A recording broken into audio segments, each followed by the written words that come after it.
ingetin ya. Jadi CSR itu Corporate Social Responsibility. Nah, ini sebetulnya beberapa waktu terakhir ini kan di Jakarta itu sedang ada heboh kan, yang masalah CSR, CSR bis ya, ingat nggak? Atau Anda dengar nggak ya? Sedang di Jakarta sedang heboh itu ya, yang Ahok dengan apa, anggotanya lah, siapa saya lupa posisi di mana, tapi itu terkait juga dengan CSR ya.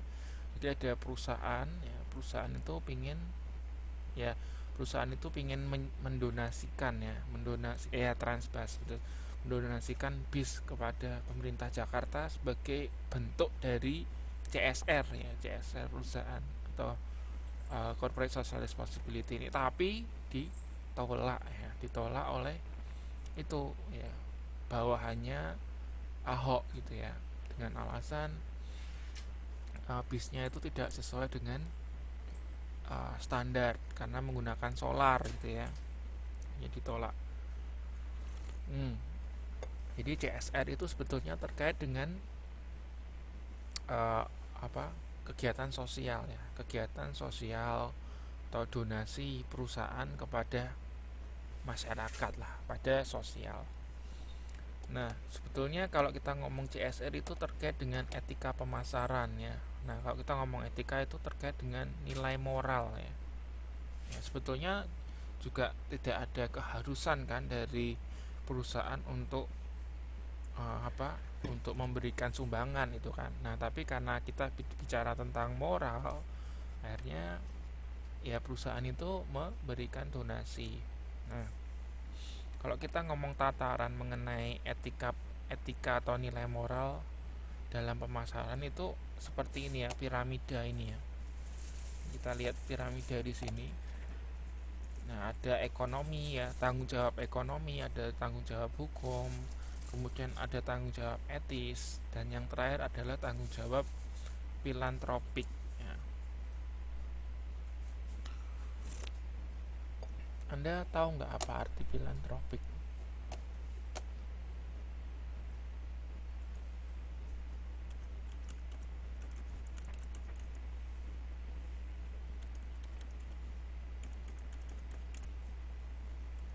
Anda tahu nggak arti filantropik? Filantropik itu nggak cuma lingkungan ya, ya bukan lingkungan. Saya kok jadi lupa ya. Filantropik itu terkait lebih lebih besar dari lingkungan ya. Bentar, saya cek di kamus. Saya sudah pernah ngecek ya, bisa lupa.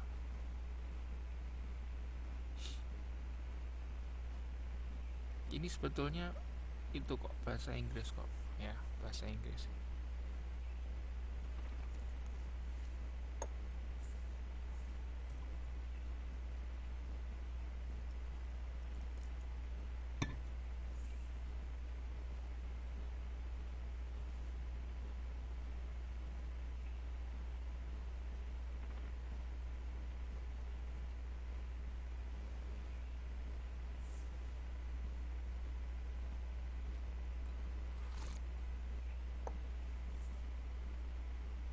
Oke, philanthropic itu seeking to promote the welfare of others. Oh, jadi ini sebuah usaha ya, sebuah usaha yang dilakukan perusahaan untuk meningkatkan kesejahteraan sekelilingnya ya, orang lain. Misalnya mendonasikan uang,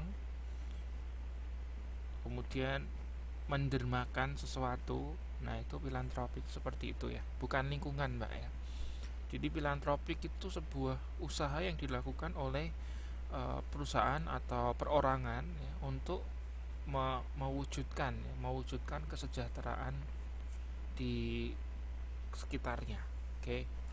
Jadi ini kalau kita lihat di sini, CSR itu masuknya ini ya, di tataran yang filantropik ya. Nah, seperti perusahaan itu kan menyumbangkan bis, itu kan tujuannya untuk ya tadi misalnya tadi perusahaan bis yang mau nyumbang bis ke pemerintah DKI Jakarta yang ditolak. Nah, itu sebetulnya wujud dari CSR. Nah, sebetulnya begini, CSR itu juga bisa menjadi satu buah strategi pemasaran yang baik, ya. Ya, sebuah strategi pemasaran baik. Nanti kita akan belajar mengenai strategi promosi, ya. Nah, strategi promosi itu ada beberapa macam itu ya. Pertama bisa melalui iklan, bisa melalui penjualan langsung. Nah, ada satu strategi namanya strategi PR, public relation. Nah, public relation tuh caranya dengan mengekspos kegiatan-kegiatan perusahaan yang positif. Nah, salah satunya ini melalui kegiatan CSR.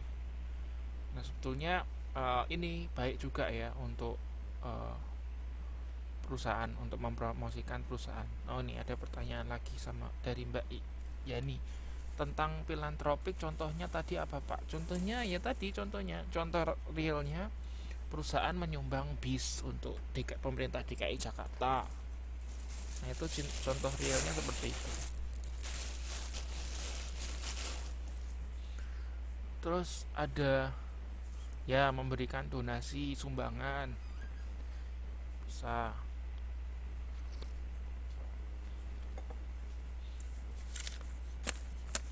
donasi gitu-gitulah pokoknya. Nah, CSR itu menjadi satu bagian dari apa? Mengelola organisasi pemasaran terpadu, karena memang penting ya, penting sekali bagi perusahaan untuk melakukan CSR, untuk menyokong ya, untuk menyokong organisasi pemasaran terpadu. Iya ya, filantropik itu seperti CSR.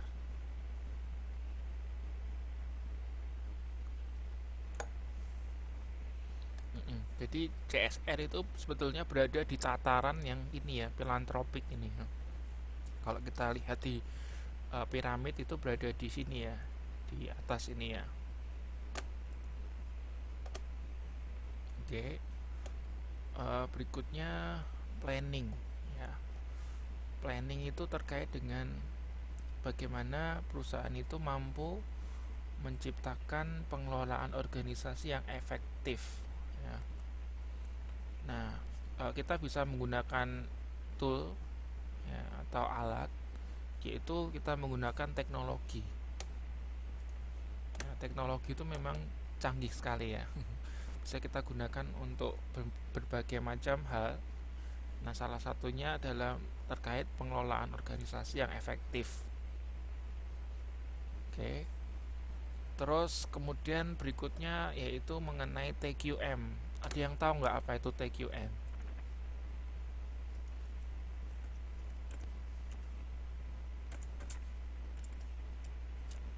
Ada yang tahu nggak apa itu TQM?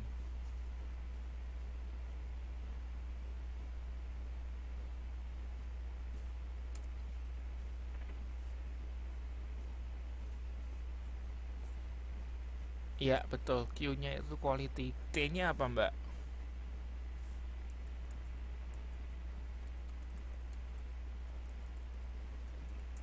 Iya, total.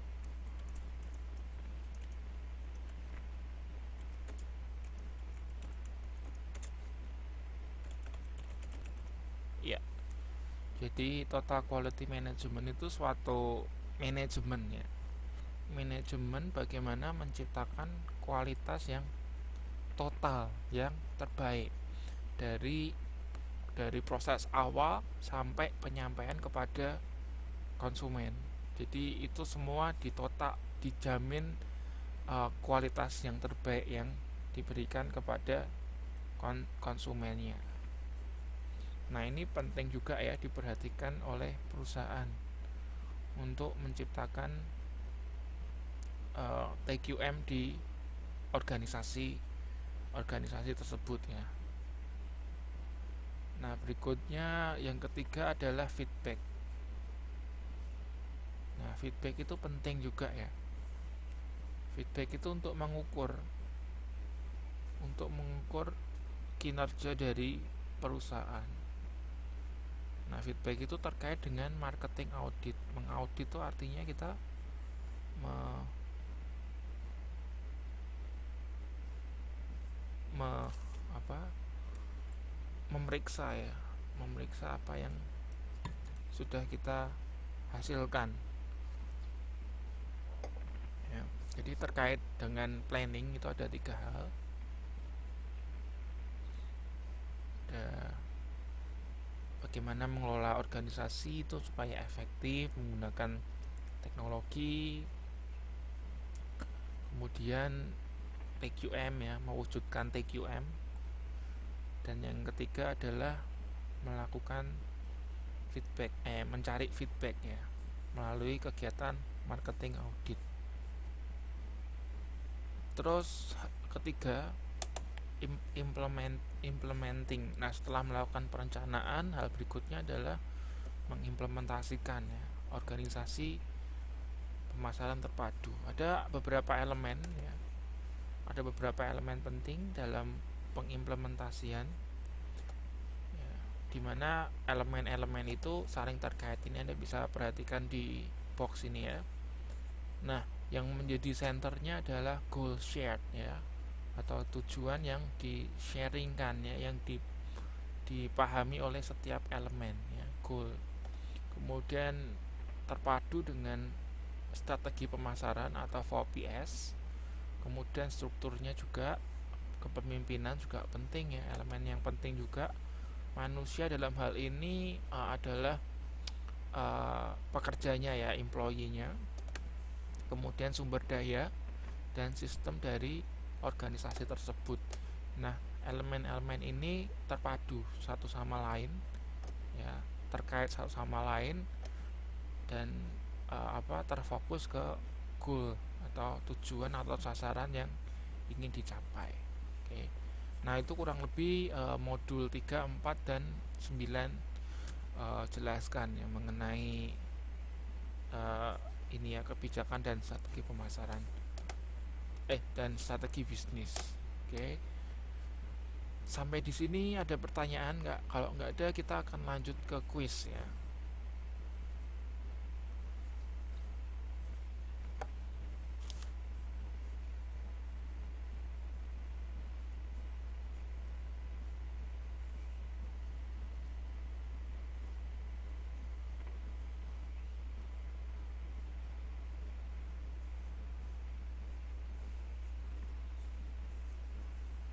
Oke, sampai di sini ada pertanyaan nggak? Mbak Eli, Mbak Yanti, Mbak Yani, Mbak Nurayani, Mbak Ana. Mbak Ana baru online ya.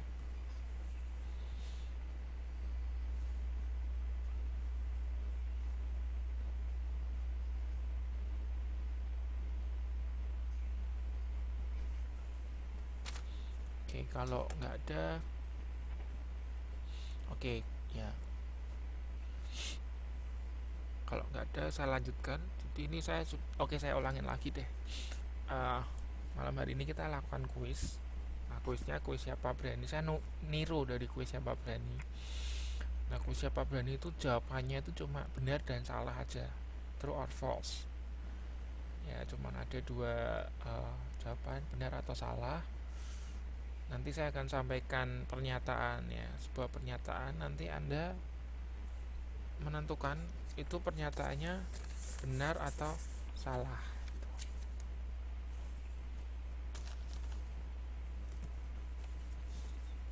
Nah, nanti setiap saat pertanyaan itu nilainya itu bervariasi ya. Nilainya bervariasi. Kalau pertanyaan pertama itu nilainya 10 ya. Kalau pertanyaan kedua nilainya 20, ketiga 30, dan seterusnya. Pokoknya semakin besar semakin besar juga poinnya, dan semakin lebih sulit juga soalnya ya.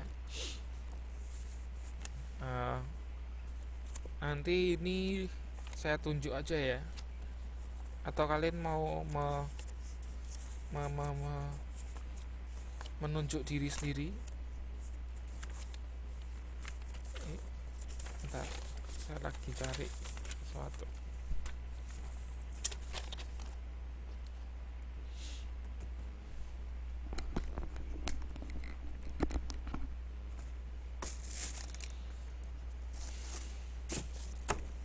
Oke. Nah, nanti saya tunjuk deh. Jadi nanti saya buatkan kolom.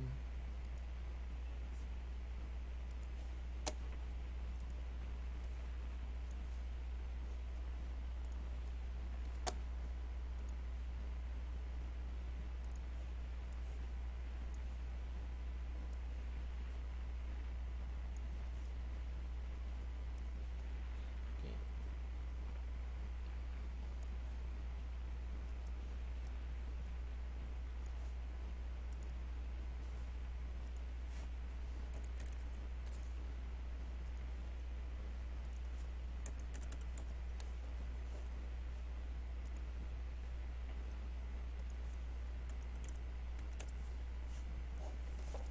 Oke. Oh ya, satu lagi. Nah, saya akan kasih Anda 3 bantuan jawaban. Nah, 3 bantuan jawaban ini bisa Anda pakai. Misal kalau Anda nggak tahu, ya. Jadi misal Anda nggak tahu atau nggak yakin lah dengan jawaban Anda bisa minta tolong teman Anda yang lain untuk membantu memberikan pendapat. Ya. Nah, misalnya saya tanya ke Mbak Eli nih ya, tapi Mbak Eli kok nggak tahu jawabannya apa.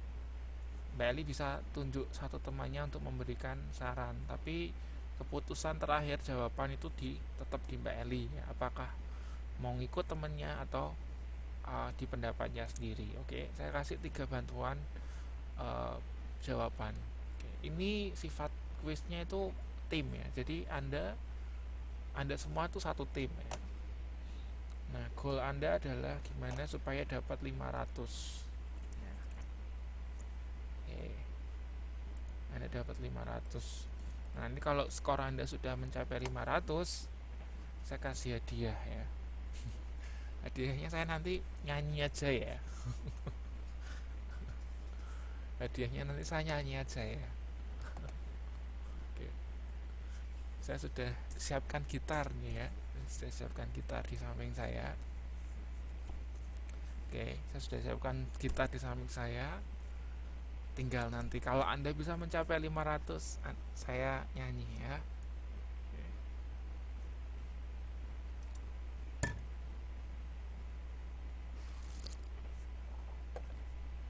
Ngerti ya? Oke, setuju ya, sah ya. Oke. Kalau begitu kita mulai. Ada pertanyaan nggak sebelum? Oke, ada pertanyaan nggak?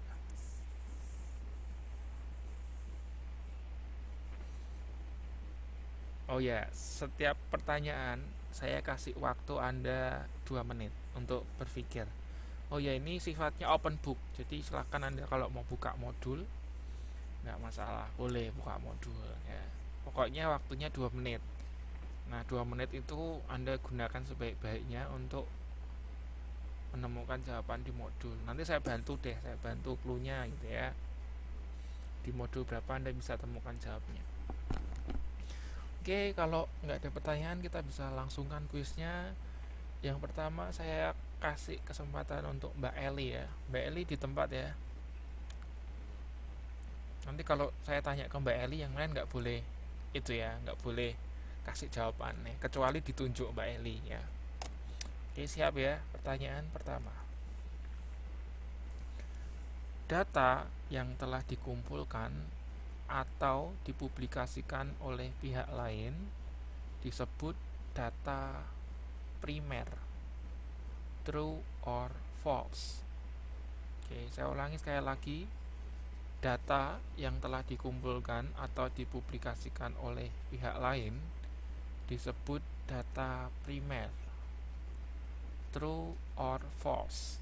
Oke, 2 menit dari sekarang. Oke, Anda bisa cari jawabannya di modul ketiga.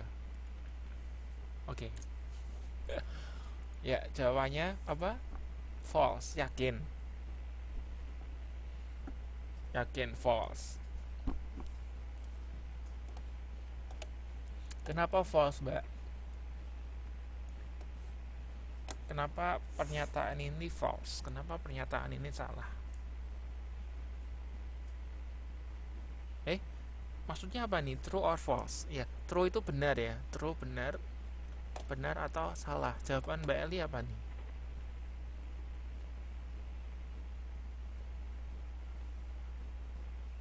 Jawabannya false. Oke, jawabannya false ya. Oke, yakin. Kalau nggak yakin, masih Anda bisa gunakan bantuan jawabannya. Masih ada 3 bantuan. Oke deh, sudah tahu kok ya. Oke, jadi jawabannya bukan, ya jawabannya false ya, bukan true. Oke, jawabannya false. Jadi bukan data primer tetapi data sekunder ya. Ya tepuk tangan dulu dong ya. Anda ini satu tim loh ya. Ada timnya yang anggota timnya yang menang nggak ditepuk tangan ini. Ya. Oke, yang pertama.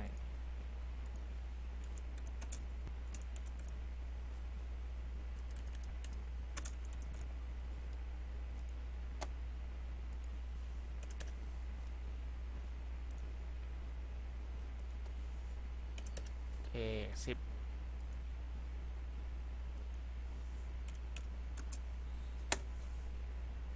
Nah, jadi sebetulnya kita perlu mendapatkan data. Kenapa sih kita perlu mengumpulkan data?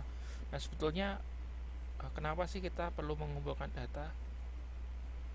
Karena tadi kan kita dalam kegiatan kebijakan dan strategi pemasaran kan kita perlu melakukan penelitian pemasaran. Nah, dalam penelitian pemasaran itu tahap pertama kita adalah mengumpulkan data. Nah, kalau kita ngomong data itu ada 2 macam ya, ada data primer dan data sekunder ya.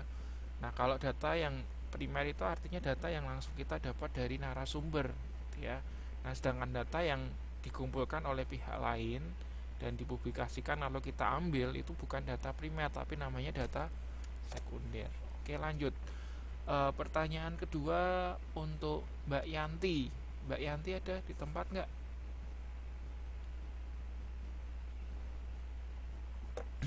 Halo Mbak Yanti.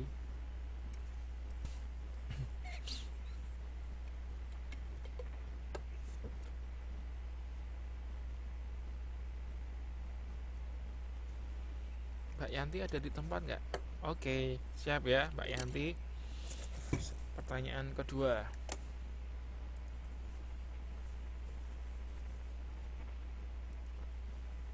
Ya. Suatu wawancara dengan 6 hingga 10 orang dalam satu kelompok yang berdiskusi sering disebut wawancara focus group discussion. Benar atau salah? True or false? Saya ulangi lagi. Suatu wawancara dengan 6 hingga 10 orang dalam kelompok yang berdiskusi sering disebut wawancara focus group discussion. Benar atau salah? Oke, saya kasih waktu 2 menit dari sekarang. True or false?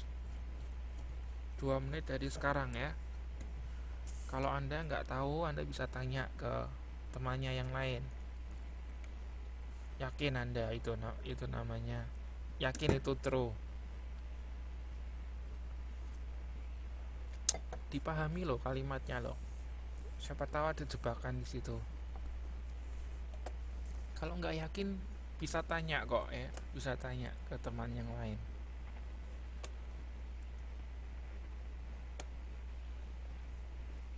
Oke, saya kasih kesempatan Anda untuk berpikir lagi ya. Anda perhatikan setiap kata-katanya, apakah mungkin ada jebakan gitu ya. Oke.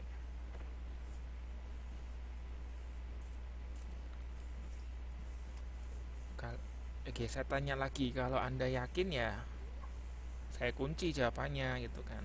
Kalau nggak yakin ya Anda bisa gunakan pilihan bantuan jawaban gitu kan. Masih ada 3, Anda bisa tanya ke teman lain gitu kan. Oke, saya hitung sampai 3 ya. Kalau memang yakin saya kunci nih jawabannya. 1, 2, 3. Oke, Mbak Yanti, jawaban Anda true or false? True or false?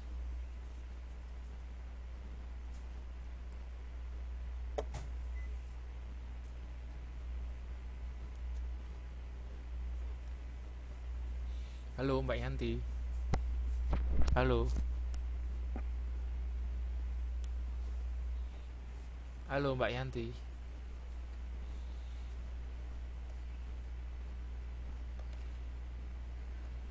Oh, ya berarti Mbak harus ini apa? Memilih dulu ya. Kalau Anda Mbak Yanti mau tanya ke teman lainnya, bisa saya pakai ada 3 bantuan jawaban. Berarti Mbak Yanti mau tanya nih ya, nggak yakin dengan jawabannya ya. Oke, mau tanya ke siapa Mbak Yanti? Boleh ke Mbak Eli, boleh ke Mbak Yani, boleh ke Mbak Nuryani, ya, ke Mbak Ana juga boleh. Yo, oke, tanya ke siapa nih?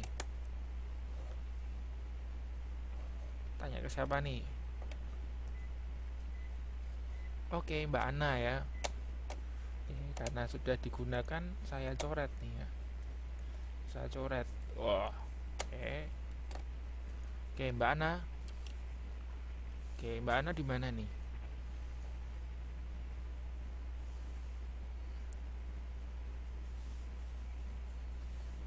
Halo, Mbak Ana. Oke, sekarang untuk Mbak Ana nih. Jadi Mbak Yanti nggak yakin dengan jawabannya. Kalau Mbak Ana, menurut Mbak Ana jawabannya true or false? True or false? Oh, Mbak Ana false. Oke, tapi keputusan terakhir ya, keputusan terakhir itu tetap yang mengambil Mbak Yanti. Oke, Mbak Yanti. Mbak Ana jawabannya false. Tadi Mbak Yanti jawabannya true, ya kan? Nah, sekarang jawabannya true or false?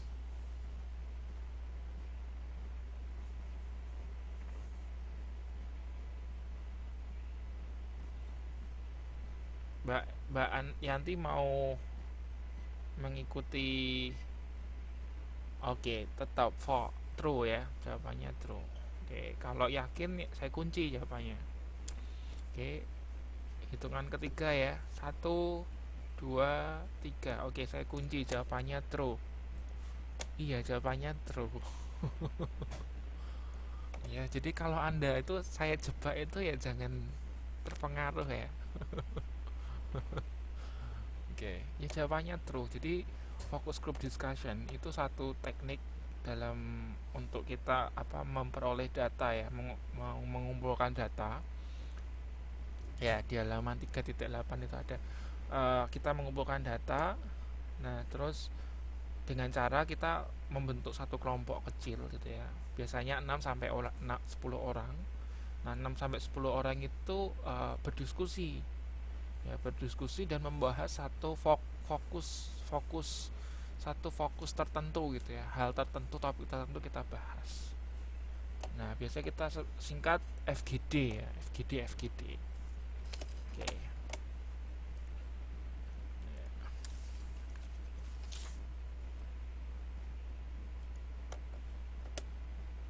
Oh ya.